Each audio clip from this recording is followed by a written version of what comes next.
In this video, I'll show you how you can use Discord on the PS5 Pro. Now, first things first, you have to link your Discord account on your PS5 Pro. So to do this, go to the settings wheel icon in the top right corner, select it, and then scroll down and choose users and accounts. Scroll down, select linked services, and then choose Discord, and then click on link and follow all the instructions that might appear to successfully link your Discord account. Now, once you've linked your Discord account, all you have to do is go to home and then press the PS5 button on your controller, and then scroll down and select game base. And then from here, scroll down to the bottom and you can now see your Discord. So select Discord, and then you can choose to start direct voice chats with your friends, or you can simply join at any server and then join any voice chat and select join.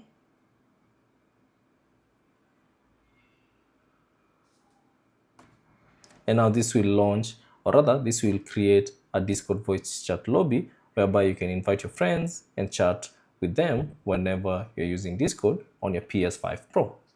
Thanks for watching. If you have any questions, leave them down in the comment section below. And if you found this video useful, consider leaving a like and subscribe to the channel.